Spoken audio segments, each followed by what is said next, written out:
ফাতিহা, আর 2 নম্বর নূরের নাম হলো সূরা বাকারার শেষের আয়াত সমূহ। আল্লাহ পাক রব্বুল আলামিন শুধুমাত্র আপনাকে এই 2টা নূর দান করেছে, অন্য কোন নবীকে দান করে নাই। ওগো নবীজি, এটা আপনার জন্য সুসংবাদ। সুবহানাল্লাহ। নবী আপনার জন্য সুসংবাদ, অন্য কোন নবীকে আল্লাহ এই 2টা নূর দান করে নাই, শুধুমাত্র আপনাকেই আল্লাহ দান করেছে। সুবহানাল্লাহ। এই সূরাটা শুধু সূরা ফাতিহা নয়, এই সূরাটা সূরা শিফাও বটে।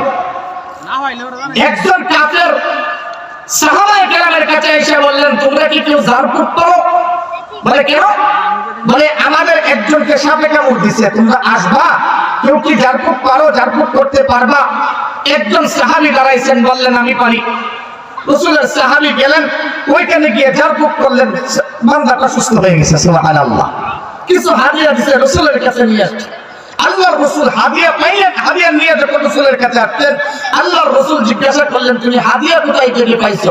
বলে আমি অমুক জায়গা থেকে হাদিয়া পেয়েছি, অমুক ব্যক্তিকে সাপে কামড় দিয়েছিল, আমি ঝাড়ফুঁক করেছি। বলে তুমি ঝাড়ফুঁক করেছো কি দিয়ে? বলে আমি সূরা আলহামদুলিল্লাহ সূরা দিয়ে ঝাড়ফুঁক করেছি। আল্লাহর নবী বলেন, তুমি যেটা দিয়ে ঝাড়ফুঁক করেছো, তুমি সুন্দর ঝাড়ফুঁক করেছো। আসলে সূরাটার নাম সূরা পাক, সূরা আলহামদুলিল্লাহ নয়, সূরাটার নাম সূরা ফাতিহা বটে। সুবহানাল্লাহ। তাফসীরকারীগণ লিখেন, এই সূরা ফাতিহাটা বান্দা এবং আল্লাহ এবং বান্দা দুইজনের মধ্যে ভাগাভাগি সূরা। বান্দা এবং আল্লাহর মাঝে দুইজনের মধ্যে ভালোবাসা সম্পর্ক আরো বেশি কঠিন হওয়ার একটা সূরা। সুবহানাল্লাহ। এই সূরাটা বান্দা এবং আল্লাহর মাঝে দুইজনের মধ্যে ভাগাভাগি একটা সূরা। বান্দা এবং আল্লাহ কথা বলি, বান্দা এবং আল্লাহ দুইজন একজন আরেকজনের সাথে কথা বলে। একজন হইল মাহবুব বান্দা, আরেকজন হলেন মাহবুব আল্লাহ। মুসলমান ভাইরা আমার, এই সূরাটা কেমন করে ভাগাভাগি হয়? এই সূরাটা কেমন করে ভাগাভাগি হয়? আমরা যখন বলি আলহামদুলিল্লাহ, সমস্ত প্রশংসা, তখন আল্লাহ তাআলা ডাক দিয়ে বলেন, কার জন্য? কার সমস্ত প্রশংসা?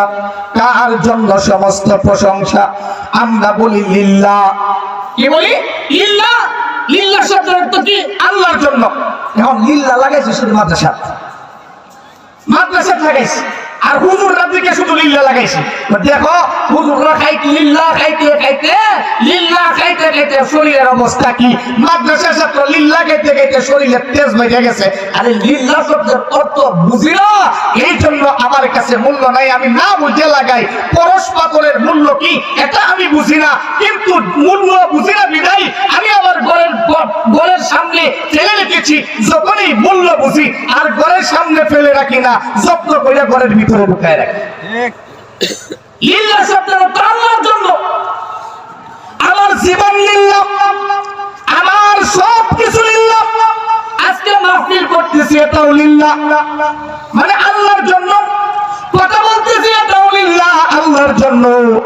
মুসলমানরা, আল্লাহ তাআলা কোরআনুল কারীমে বলেন, কুল ইন্নাস সালাতি ওয়া নুসুকি ওয়া মাহইয়ায়া ওয়া মামাতি লিল্লাহি রাব্বিল আলামিন। ওগো নবীজি, হে পয়গম্বর, আপনি বলে দিন, আপনার নামাজ, আপনার কুরবানি, আপনার হায়াত, আপনার মওত, আপনার জীবন, আপনার মরণ শুধুমাত্র লিল্লাহি রাব্বিল আলামিন, আমি আল্লাহর জন্য। সুবহানাল্লাহ। আল্লাহ তাআলা বলেন, কার জন্য প্রশংসা? বলে লিল্লাহ, আল্লাহর জন্য। আল্লাহ আবার প্রশ্ন করে, কোন আল্লাহর জন্য প্রশংসা করো? দুনিয়ার মানুষগুলো ডাক দিয়ে বলেন, আলহামদুলিল্লাহি রাব্বিল আলামিন। যিনি রাব্বিল আলামিন, যিনি আসমানের মালিক, জমিনের মালিক, যিনি তামাম কুল কায়নাতের মালিক। লিল্লাহি মা ফিস সামাওয়াতি ওয়া মা ফিল আরদ। আসমানের মালিক যিনি, জমিনের মালিক যিনি, চন্দ্র সূর্যের মালিক যিনি, আমার মালিক যিনি, তামাম দুনিয়ার মালিক যিনি, সেই আল্লাহর প্রশংসা আমি করি। সুবহানাল্লাহ। আল্লাহ তাআলা আবার ডাক দিয়ে বলেন, কোন আল্লাহ রে? তামাম কুল কায়নাতের মালিক, কোন রব? তামাম কুল কায়নাতের মালিক। আমরা ডাক দিয়ে বলি, আর রহমানির রহিম, যিনি রহমান, যার নাম রহিম।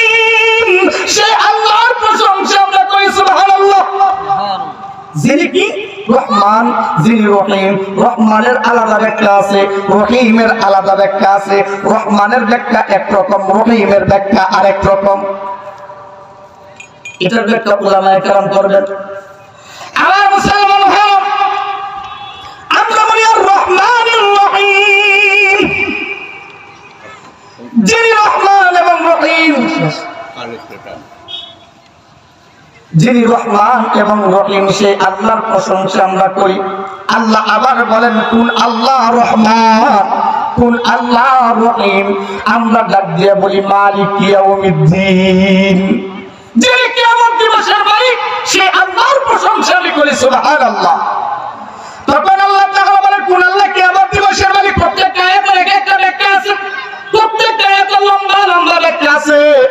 এমন সময় আমার মুসলমান ভাইরা, আল্লাহ পাক রব্বুল আলামিন ডাক দিয়ে বলেন কুন আল্লাহ কিয়ামত দিবসের মালিক, কুন আল্লাহর প্রশংসা করো যে আল্লাহ রহমান এবং রহিম। কুন আল্লাহর প্রশংসা করো যে আল্লাহ কিয়ামত দিবসের মালিক।